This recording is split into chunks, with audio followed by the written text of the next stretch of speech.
Chapter 8. Attaining the Supreme. Verse 1. Arjuna inquired, O my Lord, O Supreme Person, what is Brahman? What is the Self? What are fruitive activities? What is this material manifestation? And what are the demigods? Please explain this to me. Purport. In this chapter, Lord Krishna answers these different questions of Arjuna, beginning with, what is Brahman? The Lord also explains karma, fruitive activities, devotional service and yoga principles, and devotional service in its pure form. The Srimad Bhagavatam explains that the Supreme Absolute Truth is known as Brahman, Paramatma, and Bhagwan. In addition, the living entity, individual soul, is also called Brahman. Arjuna also inquires about Atma, which refers to body, soul, and mind. According to the Vedic dictionary, Atma refers to the mind, soul, body, and senses also. Arjuna has addressed the Supreme Lord as Purushottama, Supreme Person, which means that he was putting these questions not simply to a friend, but to the Supreme Person, knowing him to be the supreme authority able to give definitive answers. Verse 2. How does this Lord of Sacrifice live in the body, and in which part does he live, O Madhusudana? And how can those engaged in devotional service know you at the time of death? Purport. The Lord of Sacrifice accepts Indra and Vishnu.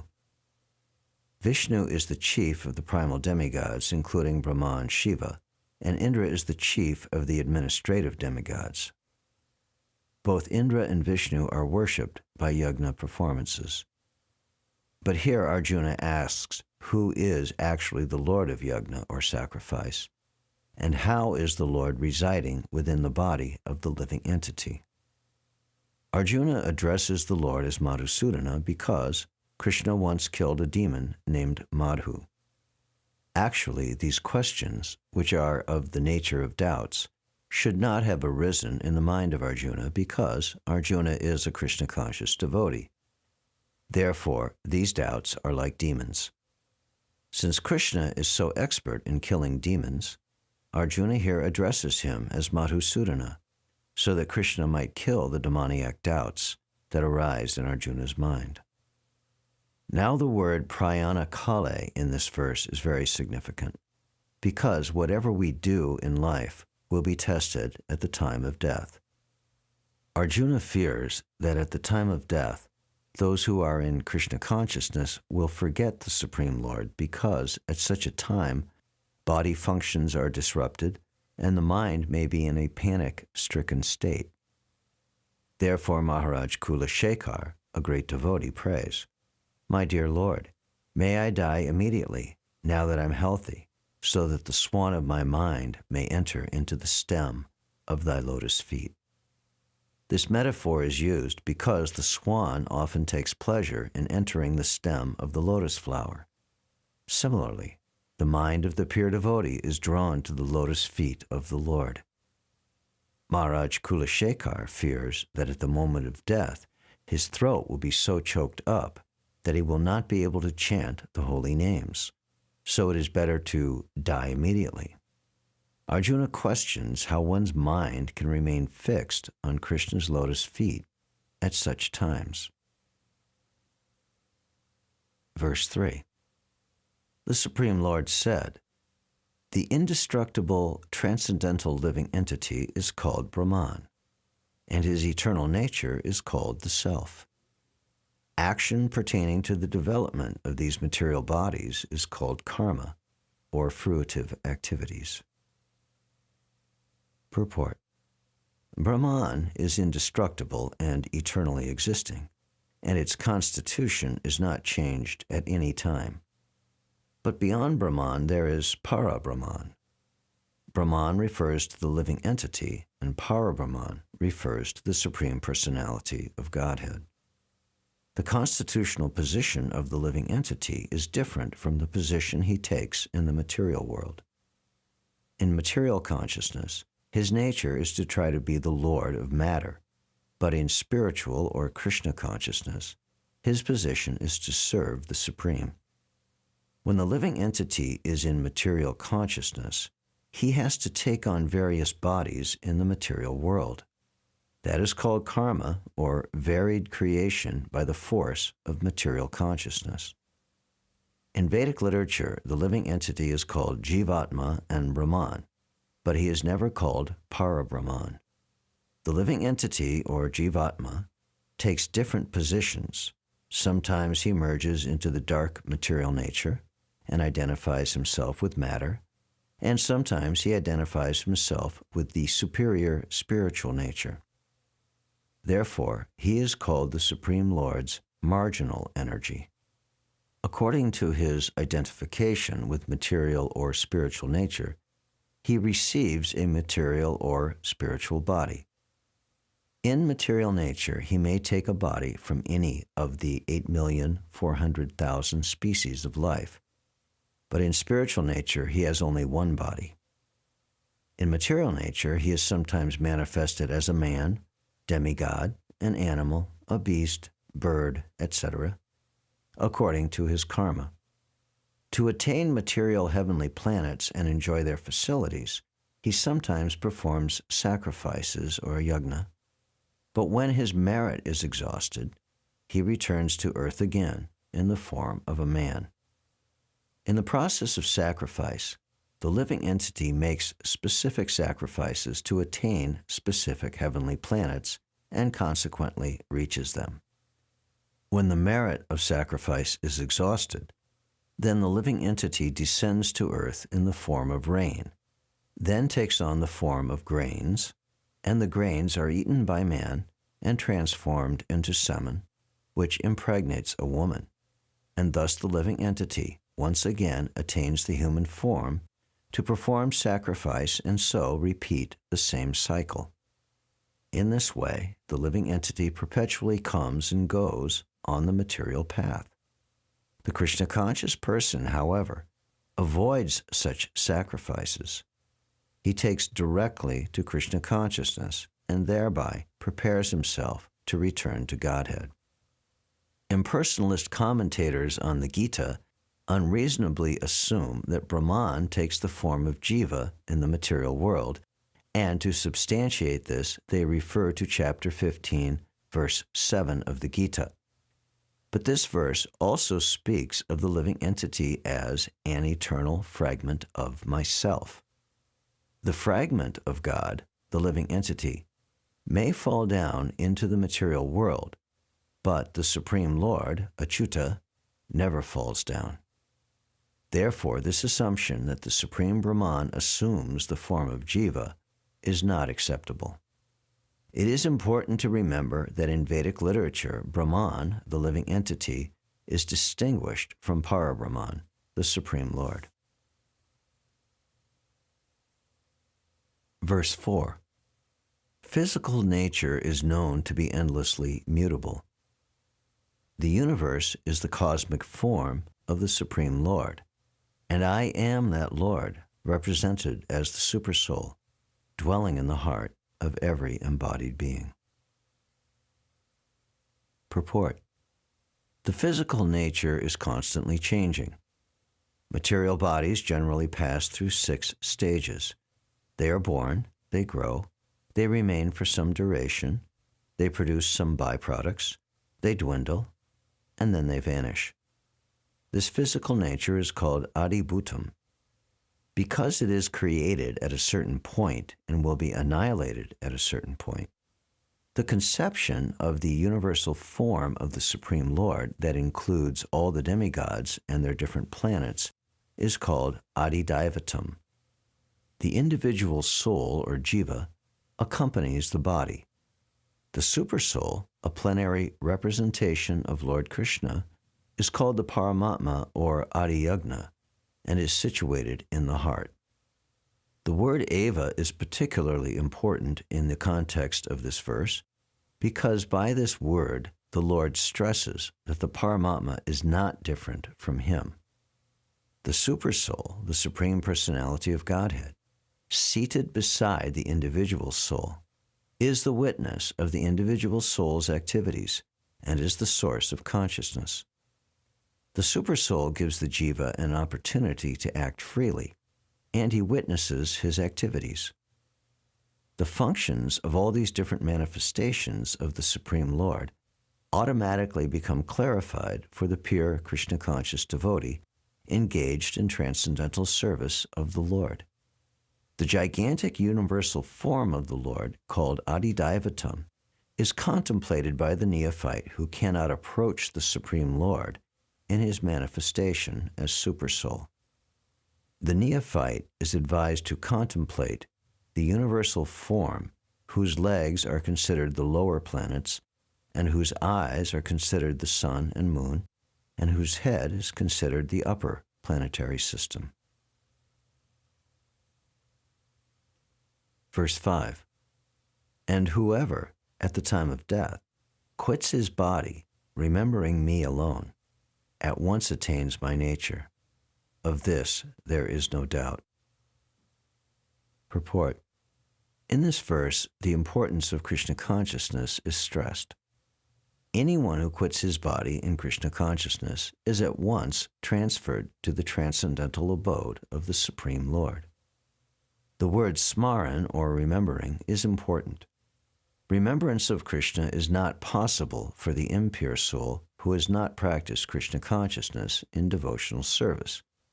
To remember Krishna, one should chant the Mahamantra, Hare Krishna, Krishna Krishna, Hare Hare, Hare Rama, Rama Rama, Hare Hare, incessantly, following in the footsteps of Lord Chaitanya, being more tolerant than the tree, humbler than the grass, and offering all respect to others without requiring respect in return. In such a way, one will be able to depart from the body successfully, remembering Krishna, and so attain the supreme goal. Verse 6. Whatever state of being one remembers when he quits his body, that state he will attain without fail. Purport. The process of changing one's nature at the critical moment of death is here explained. How can one die in the proper state of mind? Maharaj Bharat thought of a deer at the time of death, and so was transferred to that form of life. However, as a deer, Maharaj Bharat could remember his past activities. Of course, the cumulative effect of the thoughts and actions of one's life influences one's thoughts at the moment of death. Therefore, the actions of this life determine one's future state of being. If one is transcendentally absorbed in Krishna's service, then his next body will be transcendental or spiritual, not physical. Therefore, the chanting of Hare Krishna is the best process for successfully changing one's state of being to transcendental life. Verse 7. Therefore, Arjuna, you should always think of me in the form of Krishna, and at the same time carry out your prescribed duty of fighting. With your activities dedicated to me and your mind and intelligence fixed on me, you will attain me without doubt. Purport. This instruction to Arjuna is very important for all men engaged in material activities. The Lord does not say that one should give up his prescribed duties or engagements. One can continue them and at the same time think of Krishna by chanting Hare Krishna.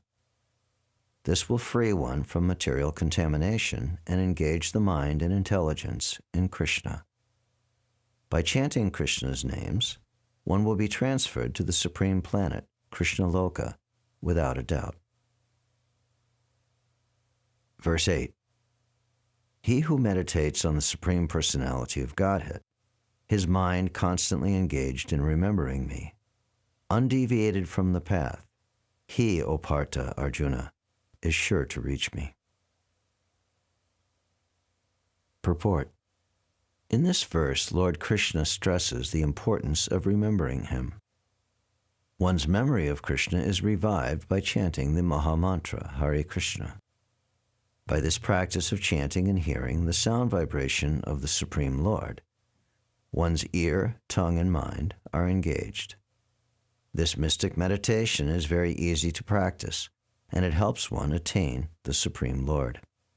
Purusham means enjoyer. Although living entities belong to the marginal energy of the Supreme Lord, they are in material contamination. They think themselves enjoyers, but they are not the Supreme Enjoyer. Here it is clearly stated that the Supreme Enjoyer is the Supreme Personality of Godhead in his different manifestations and plenary expansions as Narayan, Vasudeva, etc. The devotees can constantly think of the object of worship, the Supreme Lord, in any of his features, Narayan, Krishna, Ram, etc., by chanting Hare Krishna. This practice will purify him, and at the end of his life, due to his constant chanting, he will be transferred to the kingdom of God. Yoga practice is meditation on the supersoul within. Similarly, by chanting Hare Krishna, one fixes his mind always on the Supreme Lord. The mind is fickle, and therefore it is necessary to engage the mind by force to think of Krishna. One example often given is that of the caterpillar that thinks of becoming a butterfly and so is transformed into a butterfly in the same life.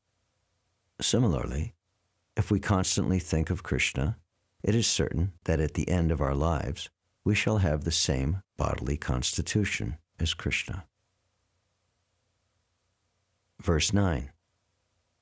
One should meditate upon the Supreme Person as the one who knows everything, as he who is the oldest, who is the controller, who is smaller than the smallest, who is the maintainer of everything, who is beyond all material conception, who is inconceivable, and who is always a person. He is luminous like the sun, and being transcendental, is beyond this material nature. Purport. The process of thinking of the Supreme is mentioned in this verse. The foremost point is that he is not impersonal or void. One cannot meditate on something impersonal or void. That is very difficult. The process of thinking of Krishna, however, is very easy and is factually stated herein. First of all, he is Purusha, spiritual, Ram, and Krishna, and is described herein as Kavim, that is, he knows past, present, and future, and therefore knows everything. He is the oldest personality because he is the origin of everything. Everything is born out of him. He is also the supreme controller of the universe, maintainer and instructor of humanity. He is smaller than the smallest.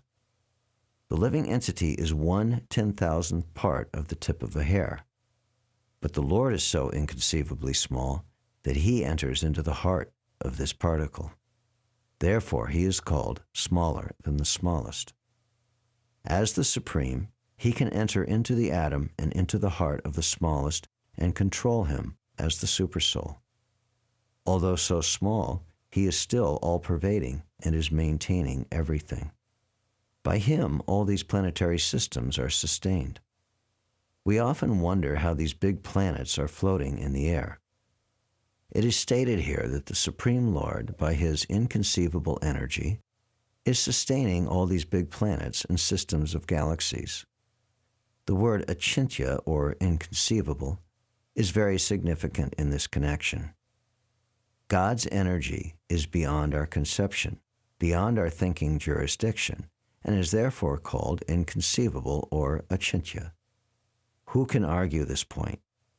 He pervades this material world and yet is beyond it.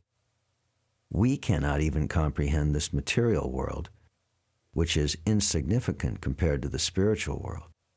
So how can we comprehend what is beyond? Achintya means that which is beyond this material world, that which our argument, logic, and philosophical speculation cannot touch, that which is inconceivable. Therefore, intelligent persons, avoiding useless argument and speculation, should accept what is stated in scriptures like the Vedas, Gita, and Srimad Bhagavatam, and follow the principles they set down. This will lead one to understanding. Verse 10. One who, at the time of death, fixes his life air between the eyebrows and in full devotion engages himself in remembering the Supreme Lord, will certainly attain to the Supreme Personality of Godhead. Purport. In this verse it is clearly stated that at the time of death, the mind must be fixed in devotion on the Supreme Godhead. For those practiced in yoga, it is recommended that they raise the life force between the eyebrows. But for a pure devotee who does not practice such yoga, the mind should always be engaged in Krishna consciousness, so that at death he can remember the Supreme by His grace. This is explained in verse 14. The particular use of the word yoga balena is significant in this verse because without practice of yoga, one cannot come to this transcendental state of being at the time of death. One cannot suddenly remember the Supreme Lord at death unless he is practiced in some yoga system, especially the system of Bhakti Yoga. Since one's mind at death is very disturbed, one should practice transcendence through yoga during one's life.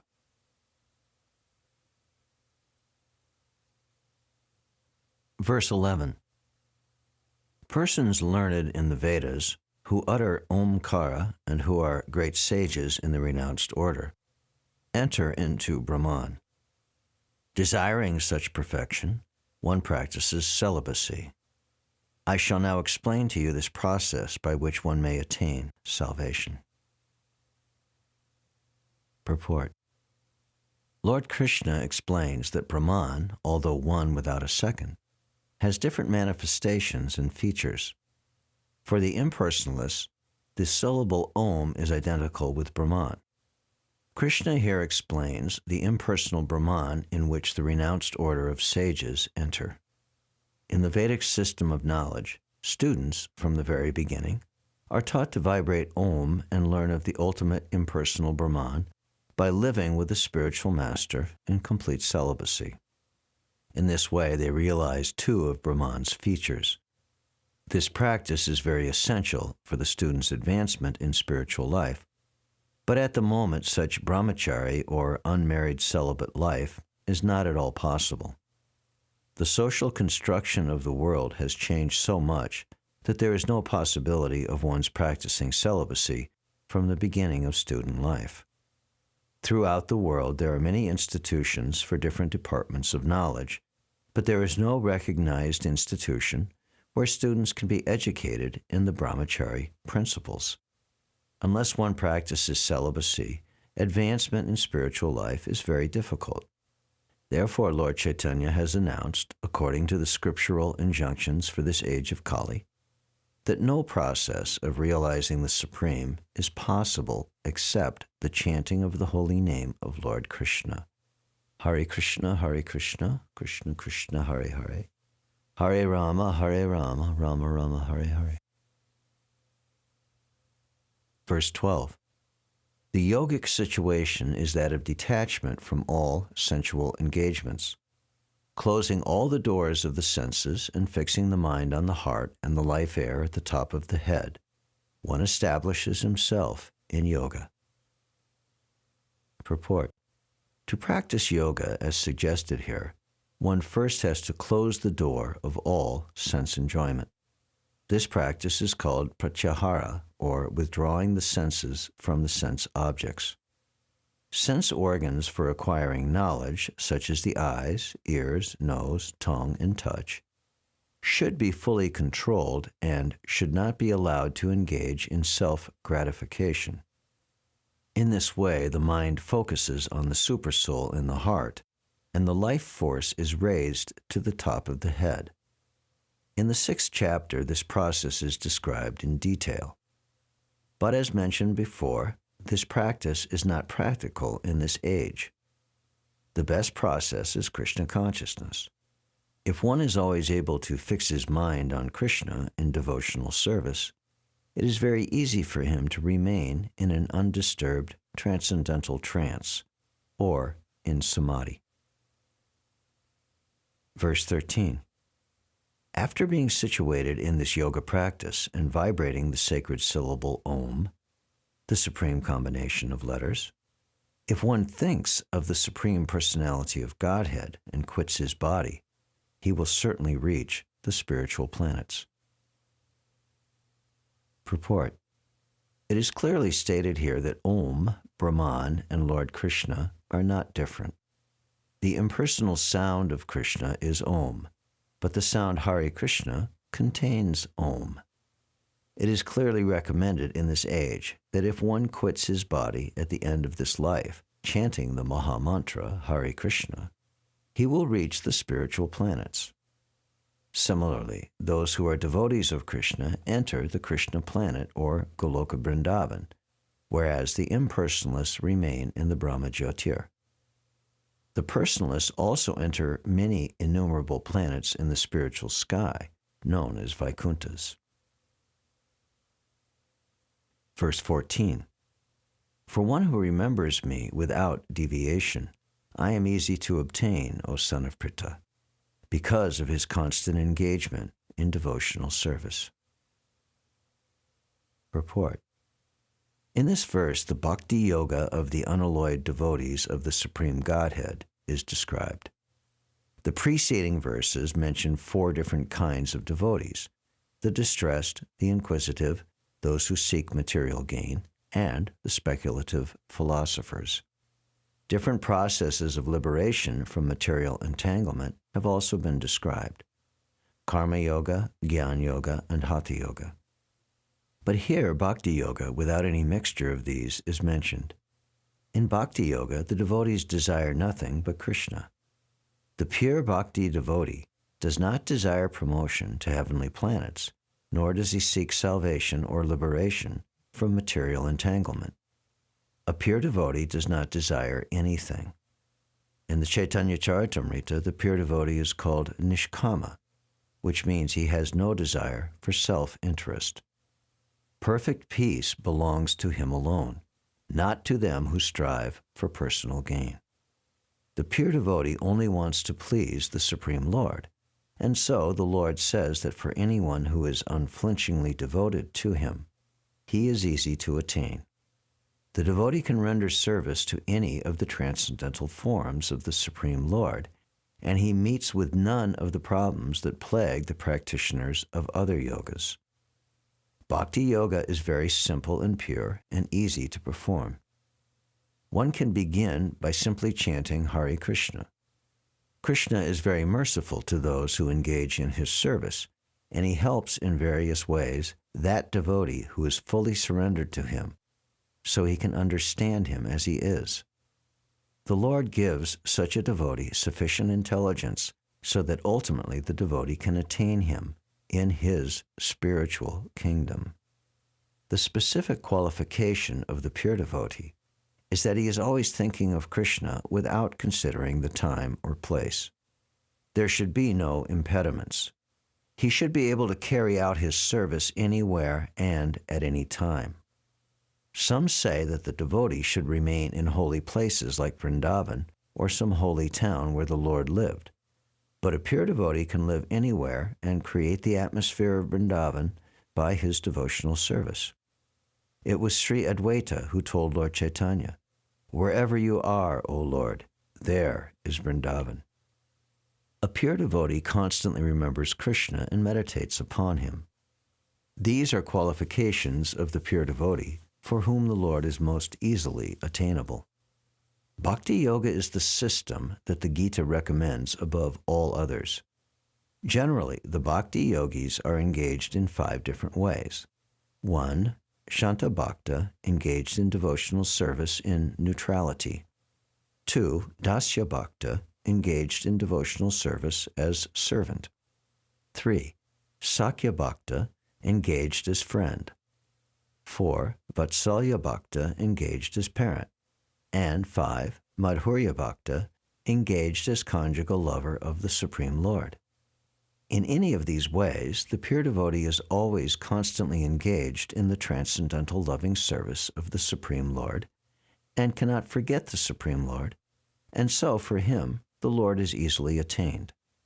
A pure devotee cannot forget the Supreme Lord for a moment, and similarly, the Supreme Lord cannot forget his pure devotee for a moment. This is the great blessing of the Krishna conscious process of chanting the Mahamantra, Hare Krishna. Verse 15. After attaining me, the great souls, who are yogis in devotion, never return to this temporary world, which is full of miseries, because they have attained the highest perfection. Purport. Since this temporary material world is full of the miseries of birth, old age, disease, and death, naturally, he who achieves the highest perfection and attains the supreme planet, Krishnaloka, Goloka Vrindavan, does not wish to return. The supreme planet is described in Vedic literature as beyond our material vision, and it is considered the highest goal. The Mahatmas, or great souls, receive transcendental messages from the realized devotees and thus gradually develop devotional service in Krishna consciousness and become so absorbed in transcendental service that they no longer desire elevation to any of the material planets, nor do they even want to be transferred to any spiritual planet. They only want Krishna's association and nothing else. Such great souls in Krishna consciousness attain the highest perfection of life. In other words, they are the supreme souls. Verse 16. From the highest planet in the material world down to the lowest, all are places of misery, wherein repeated birth and death take place. But one who attains to my abode, O son of Kunti, never takes birth again. Purport. All kinds of yogis, karma, gyan, hatha, etc., eventually have to attain devotional perfection in bhakti yoga, or Krishna consciousness, before they can go to Krishna's transcendental abode and never return. Those who attain the highest material planets or the planets of the demigods are again subjected to repeated birth and death. As persons on earth are elevated to higher planets, people in higher planets such as Brahmaloka, Chandraloka, and Indraloka fall down to earth. The practice of sacrifice called Panchagni Vidya, recommended in the Katha Upanishad, enables one to achieve Brahmaloka. But if, in Brahmaloka, one does not cultivate Krishna consciousness, then he must return to earth. Those who progress in Krishna consciousness in the higher planets are gradually elevated to higher and higher planets, and at the time of universal devastation are transferred to the eternal spiritual kingdom. When there is devastation of this material universe, Brahma and his devotees, who are constantly engaged in Krishna consciousness, are all transferred to the spiritual universe and to specific spiritual planets according to their desires. Verse 17. By human calculation, 1,000 ages taken together is the duration of Brahma's one day, and such also is the duration of his night. Purport. The duration of the material universe is limited. It is manifested in cycles of kalpas. A kalpa is a day of Brahma, and one day of Brahma consists of 1,000 cycles of 4 yugas or ages, Satya, Treta, Dwapara, and Kali. The cycle of Satya is characterized by virtue, wisdom, and religion, there being practically no ignorance and vice, and the yuga lasts 1,728,000 years. In the Treta Yuga, vice is introduced, and this yuga lasts 1,296,000 years. In the Dwapara Yuga, there is an even greater decline in virtue and religion, vice increasing, and this yuga lasts 864,000 years. And finally, in Kali Yuga, the yuga we have now been experiencing over the past 5,000 years, there is an abundance of strife, ignorance, irreligion, and vice, true virtue being practically non-existent, and this yuga lasts 432,000 years. In Kali Yuga, vice increases to such a point that at the termination of the yuga, the Supreme Lord himself appears as the Kalki avatar, vanquishes the demons, saves his devotees, and commences another Satya Yuga. Then the process is set rolling again. These 4 yugas, rotating 1,000 times, comprise one day of Brahma, the Creator God, and the same number comprise one night. Brahma lives 100 of such years and then dies. These 100 years by Earth calculations total to 311 trillion and 40 million Earth years. By these calculations, the life of Brahma seems fantastic and interminable, but from the viewpoint of eternity, it is as brief as a lightning flash. In the causal ocean, there are innumerable Brahmas rising and disappearing like bubbles in the Atlantic. Brahma and his creation are all part of the material universe, and therefore they are in constant flux. In the material universe, not even Brahma is free from the process of birth, old age, disease, and death. Brahma, however, is directly engaged in the service of the Supreme Lord in the management of this universe. Therefore, he at once attains liberation. Elevated sannyasis are promoted to Brahma's particular planet, Brahmaloka, which is the highest planet in the material universe and which survives all the heavenly planets in the upper strata of the planetary system. But in due course, Brahma and all inhabitants of Brahmaloka are subject to death, according to the law of material nature. Verse 18. When Brahma's day is manifest, this multitude of living entities comes into being, and at the arrival of Brahma's night, they are all annihilated. Purport. The less intelligent jivas try to remain within this material world and are accordingly elevated and degraded in the various planetary systems. During the daytime of Brahma, they exhibit their activities, and at the coming of Brahma's night, they are annihilated. In the day, they receive various bodies for material activities, and at night, these bodies perish. The jivas, or individual souls, remain compact in the body of Vishnu, and again are manifest at the arrival of Brahma's day. When Brahma's life is finally finished, they are all annihilated and remain unmanifest for millions and millions of years. Finally, when Brahma is born again in another millennium, they are again manifest. In this way, the jivas are captivated by the material world.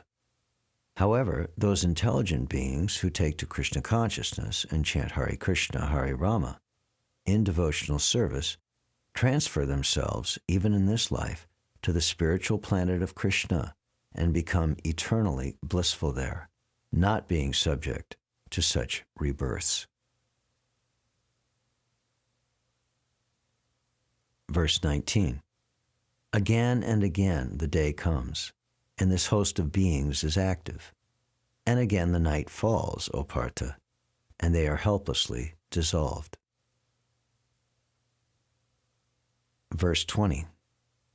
Yet there is another nature, which is eternal and is transcendental to this manifested and unmanifested matter.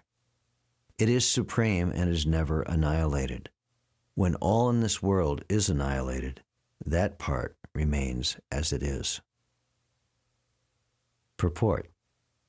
Krishna's superior spiritual energy is transcendental and eternal. It is beyond all the changes of material nature, which is manifest and annihilated during the days and nights of Brahma. Krishna's superior energy is completely opposite in quality to material nature. Superior and inferior nature are explained in the 7th chapter. Verse 21. That supreme abode is called unmanifested and infallible, and it is the supreme destination. When one goes there, he never comes back. That is my supreme abode. Purport. The supreme abode of the personality of Godhead, Krishna, is described in the Brahma Samhita as Chintamani Dham, a place where all desires are fulfilled. The supreme abode of Lord Krishna, known as Goloka Vrindavan, is full of palaces made of touchstone. There are also trees which are called desire trees that supply any type of eatable upon demand, and there are cows known as Surabhi cows which supply a limitless supply of milk. In this abode, the Lord is served by hundreds of thousands of goddesses of fortune, or Lakshmis, and he is called Govinda, the primal Lord and the cause of all causes. The Lord is accustomed to blow his flute, Venam Kvanantam. His transcendental form is the most attractive in all the worlds. His eyes are like the lotus petals, and the color of his body like clouds. He is so attractive that his beauty excels that of thousands of cupids. He wears saffron cloth, a garland around his neck, and a peacock feather in his hair. In the Gita, Lord Krishna gives only a small hint of his personal abode, Goloka Vrindavan, which is the supermost planet in the spiritual kingdom. A vivid description is given in the Brahma Samhita. Vedic literature states that there is nothing superior to the abode of the Supreme Godhead, and that abode is the ultimate destination. When one attains to it, he never returns to the material world. Krishna's supreme abode and Krishna himself are non-different, being of the same quality. On this earth, Vrindavan, 90 miles southeast of Delhi, is a replica of that supreme Goloka Vrindavan located in the spiritual sky. When Krishna descended on this earth, he sported on that particular tract of land known as Vrindavan in the district of Mathura, India. Verse 22. The Supreme Personality of Godhead, who is greater than all, is attainable by unalloyed devotion. Although he is present in his abode, he is all-pervading, and everything is situated within him. Purport. It is here clearly stated that the supreme destination from which there is no return is the abode of Krishna, the Supreme Person. The Brahma Samhita describes this supreme abode as Ananda Chinmaya Ras, a place where everything is full of spiritual bliss. Whatever variegatedness is manifest there is all of the quality of spiritual bliss. There is nothing material. All variegatedness is expanded as the spiritual expansion of the Supreme Godhead himself, for the manifestation there is totally of the spiritual energy, as explained in Chapter 7. As far as this material world is concerned, although the Lord is always in his supreme abode, he is nonetheless all-pervading by his material energy. So by his spiritual and material energies, he is present everywhere, both in the material and in the spiritual universes. Yasyantastani means that everything is sustained by him, whether it be spiritual or material energy. It is clearly stated here that only by bhakti or devotional service can one enter into the Vaikuntha or spiritual planetary system. In all the Vaikunthas, there is only one Supreme Godhead, Krishna, who has expanded himself into millions and millions of plenary expansions. These plenary expansions are four-armed, and they preside over the innumerable spiritual planets. They are known by a variety of names: Purushottama, Trivikram, Keshava, Madhava, Aniruddha, Hrishikesh, Sankarshan, Pradyumna, Sridhar, Vasudev, Damodar, Janardhan, Narayan, Vamana, Padmanabh, etc. These plenary expansions are likened unto the leaves of a tree, and the main tree is likened to Krishna. Krishna, dwelling in Goloka Vrindavan, his supreme abode, systematically conducts all affairs of both universes, material and spiritual, without a flaw by power of his all-pervasiveness. Verse 23. O best of the Bharats, I shall now explain to you the different times at which, passing away from this world, one does or does not come back. Purport. The unalloyed devotees of the Supreme Lord, who are totally surrendered souls, do not care when they leave their bodies or by what method. They leave everything in Krishna's hands and so easily and happily return to Godhead. But those who are not unalloyed devotees and who depend instead on such methods of spiritual realization as karma yoga, jnana yoga, hatha yoga, etc., must leave the body at a suitable time and thereby be assured whether or not they will return to the world of birth and death. If the yogi is perfect, he can select the time and place for leaving this material world. But if he is not so perfect, then he has to leave at nature's will. The most suitable time to leave the body and not return is being explained by the Lord in these verses. According to Acharya Baladev Vidyabhushana, the Sanskrit word kala used herein refers to the presiding deity of time. Verse 24.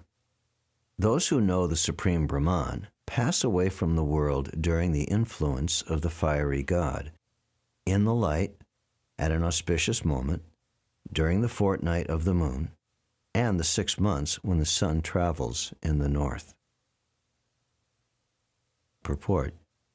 When fire, light, day, and moon are mentioned, it is to be understood that over all of them there are various presiding deities who make arrangements for the passage of the soul. At the time of death, the jiva sets forth on the path to a new life. If one leaves the body at the time designated above, either accidentally or by arrangement, it is possible for him to attain the impersonal Brahma Jyotir. Mystics who are advanced in yoga practice can arrange the time and place to leave the body. Others have no control. If by accident they leave at an auspicious moment, then they will not return to the cycle of birth and death. But if not, then there is every possibility that they will have to return. However, for the pure devotee in Krishna consciousness, there is no fear of returning, whether he leaves the body at an auspicious or inauspicious moment, by accident or arrangement. Verse 25. The mystic who passes away from this world during the smoke, the night, the moonless fortnight, or in the 6 months when the sun passes to the south, or who reaches the moon planet, again comes back. Purport.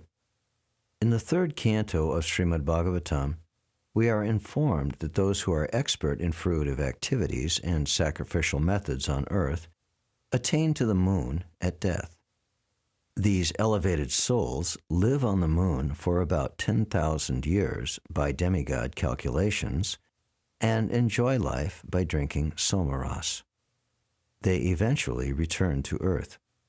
This means that on the moon there are higher classes of living beings, though they may not be perceived by the gross senses.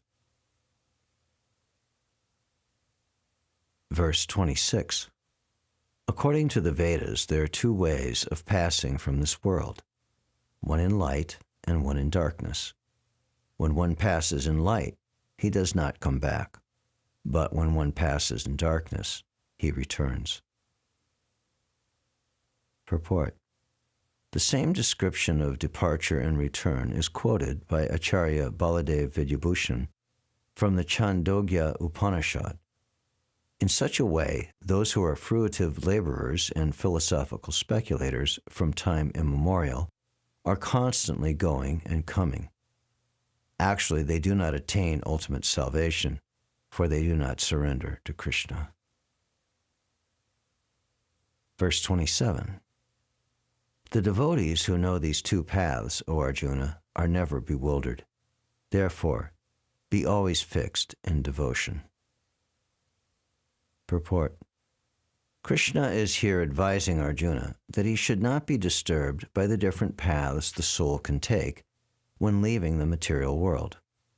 A devotee of the Supreme Lord should not worry whether he will depart either by arrangement or by accident.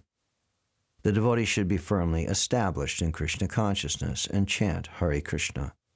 He should know that concern over either of these two paths is troublesome. The best way to be absorbed in Krishna consciousness is to be always dovetailed in his service, and this will make one's path to the spiritual kingdom safe, certain, and direct. The word yoga yukta is especially significant in this verse. One who is firm in yoga is constantly engaged in Krishna consciousness in all his activities. Sri Rupa Goswami advises that one should be unattached in the material world and that all affairs should be steeped in Krishna consciousness. In this way, one attains perfection. Therefore, the devotee is not disturbed by these descriptions because he knows that his passage to the Supreme Abode is guaranteed by devotional service. Verse 28. A person who accepts the path of devotional service is not bereft of the results derived from studying the Vedas, performing austere sacrifices, giving charity, or pursuing philosophical and fruitive activities. At the end, he reaches the Supreme Abode. Purport. This verse is the summation of the 7th and 8th chapters, particularly as the chapters deal with Krishna consciousness and devotional service. One has to study the Vedas under the guidance of the spiritual master and undergo many austerities and penances while living under his care. A brahmachari has to live in the home of the spiritual master just like a servant, and he must beg alms from door to door and bring them to the spiritual master. He takes food only under the master's order, and if the master neglects to call the student for food that day, the student fasts. These are some of the Vedic principles for observing brahmacharya. After the student studies the Vedas under the master for a period from 5 to 20 years, he may become a man of perfect character. Study of the Vedas is not meant for the recreation of armchair speculators, but for the formation of character. After this training, the brahmachari is allowed to enter into household life and marry. When he is a householder, he also has to perform many sacrifices and strive for further enlightenment. Then after retiring from household life, upon accepting the order of Vanaprast, he undergoes severe penances, such as living in forests, dressing with tree bark, not shaving, etc. By carrying out the orders of brahmachari, householder, Vanaprast, and finally sannyas, one becomes elevated to the perfectional stage of life. Some are then elevated to the heavenly kingdoms, and when they become even more advanced, they are liberated in the spiritual sky, either in the impersonal Brahmajyotir or in the Vaikuntha planets or Krishna Loka. This is the path outlined by Vedic literatures. The beauty of Krishna consciousness, however, is that by one stroke, by engaging in devotional service, one can surpass all rituals of the different orders of life. One should try to understand the 7th and 8th chapters of the Gita, not by scholarship or mental speculation, but by hearing them in association with pure devotees. Chapters 6 through 12 are the essence of the Gita. If one is fortunate to understand the Gita, especially these middle 6 chapters, in the association of devotees, then his life at once becomes glorified beyond all penances, sacrifices, charities, speculations, etc. One should hear the Gita from the devotee because at the beginning of the 4th chapter it is stated that the Gita can only be perfectly understood by devotees. Hearing the Gita from devotees, not from mental speculators, is called faith. Through association of devotees, one is placed in devotional service, and by this service, Krishna's activities, form, pastimes, name, etc., become clear, and all misgivings are dispelled. Then, once doubts are removed, the study of the Gita becomes extremely pleasurable, and one develops a taste and feeling for Krishna consciousness. In the advanced stage, one falls completely in love with Krishna, and that is the beginning of the highest perfectional stage of life, which prepares the devotee's transferal to Krishna's abode in the spiritual sky, Goloka Vrindavan, where the devotee enters into eternal happiness. Thus end the Bhaktivedanta purports to the 8th chapter of the Srimad Bhagavad Gita in the matter of attaining the Supreme.